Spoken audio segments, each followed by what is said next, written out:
मोरिया पेनु जी रामचंद्र हो बाने ताई अरिया। मोरिया पेनु जी रामचंद्र हो बाने ताई अरिया। आजू जनकपुर में मड़वा ताई अरिया। आजू जनकपुर में मड़वा है ताई अरिया। अंगवा के पातर जी रामचंद्र दैया कोसी कुमरिया। अंगवा के पातर जी रामचंद्र दैया कोसी कुमरिया। अंगूठा के भारे जी रामचंद्र धनुषा करहती न खंडिया। अंगूठा के भारे जी रामचंद्र धनुषा करहती न खंडी। जड़ा पेनु जी रामचंद्र हो बाने ताई अरिया। जड़वा पेनु जी रामचंद्र हो बाने ताई अरिया। आजू जनकपुर में मड़वा है ताई अरिया। आजू जनकपुर में मड़वा है ताई अरिया। अंगवा के पातर जी रामचंद्र दैया कोसी कुमरिया। अंगवा के पातर जी रामचंद्र दैया कोसी कुमरिया। अंगूठा के भारे जी रामचंद्र धनुषा करहती न खंडिया। अंगूठा के भारे जी रामचंद्र धनुषा करहती न खंडिया। नदिया किनारे नैया लगी रे जल से बूंदा बरसे। नदिया किनारे नैया लगी रे जल से बूंदा बरसे। साला ससुर मोरिया भेजी रे आज बलरिया लगे। साला ससुर मोरिया भेजी रे आज बलरिया लगे।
मैं सटबो न पहने दुल्हा पापा के जगावेगे। मैं सटबो न पहने दुल्हा पापा के जगावेगे। मैं उठूं पापा साजू बारियात गे। मैं उठूं पापा साजू बारियात गे। मैं पापा के जगाई देता मम्मी जागी गेलन गे। मैं पापा के जगाई देता मम्मी जागी गेलन गे। मैं रोजे दिन उठला बउआ भोरे बीनु सार गे। मैं रोजे दिन उठला बउआ भोरे बीनु सार गे। मैं आजू काहे जगला बाबू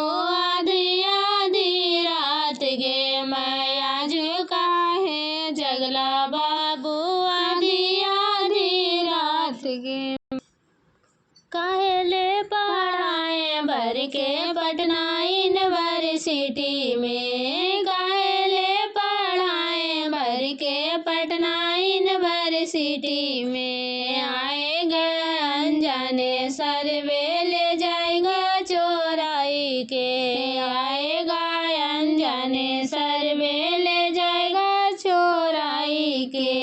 ले जाएगा चोराई के करवा में बैठाई के। ले जाएगा चोराई के करवा में बैठाई के। लड़की के भैया बोल की पंचा बैठाई के।